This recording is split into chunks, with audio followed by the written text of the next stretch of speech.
Des moments avec Dieu avaient un temps de réflexion pour chaque jour. 11 octobre. Ils ne savent pas ce qu'ils font. Lorsqu'ils furent arrivés au lieu appelé Crâne, ils le crucifièrent là, ainsi que les deux malfaiteurs, l'un à droite, l'autre à gauche. Jésus dit, « Père, pardonne-leur, car ils ne savent ce qu'ils font. » Ils se partagèrent ses vêtements, en tirant au sort. Luc 23, 33 et 34. Ceux qui ont crucifié le Seigneur ne savaient-ils vraiment pas ce qu'ils faisaient? Leurs péchés ont-ils vraiment été pardonnés? Quelle aurait été notre attitude lorsque nous étions, réfléchissons comme un agneau muet? Jésus ne prononce aucune parole de plainte. Son visage reste serein lorsque les soldats impitoyables l'ont étendu sur le bois, aucune main compatissante n'essuie son visage de rose et d'œil mort. Les longs coups transpercent sa chair. Tant étaient les disciples affligés doivent détourner Marthe évanouie. De cette scène cruelle, les prêtres se moquaient encore. Ils se sentaient victorieux d'avoir fait de ce mort un de drachmé. Jésus ne lance aucune invocation de malédiction. Le Sauveur ne pensait pas ses propres, souffrant fait dans ses douleurs atroces. Son cœur pensait ceux qu'il avait crucifiés, et dit-il de pardonneur. Car ils ne savent pas ce qu'ils font.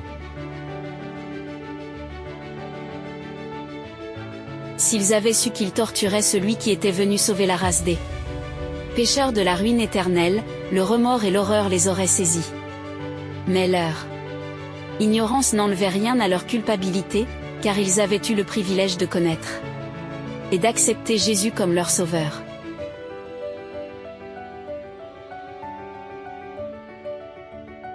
Ils ne pouvaient pas regarder au-delà du moment présent. Ils ne pouvaient pas voir en Jésus l'accomplissement des siècles.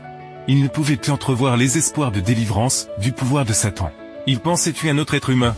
Mais ils pensaient qu'il était le Fils de Dieu, même les prêtres avaient refusé de croire en la divinité de Jésus, ils l'avaient rejeté tant que Messie.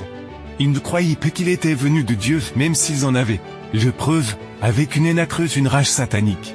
Ils ont savouré sa mort regardant souffrir sur la croix, ils ne savaient pas quand Jésus s'accomplissait le plan du salut. Ils étaient aveuglés, ne voyaient pas lui un libérateur. Jésus a compris leur ignorance, leur aveuglement, et a donc demandé à son Père de leur pardonner ce péché. Mais ont-ils été pardonnés?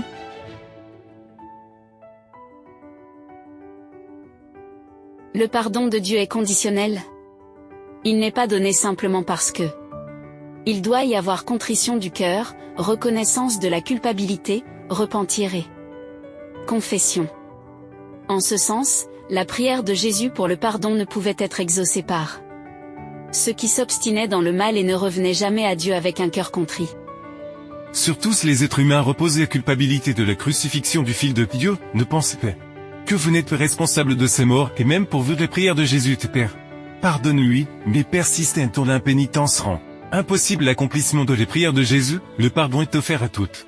Mais seul celui qui le veut, qui vient que sauve, peut avoir la paix avec Dieu hérité de la vie éternelle. Accrochez, fait croire que Jésus demandait d'obtenir le pardon pour vous.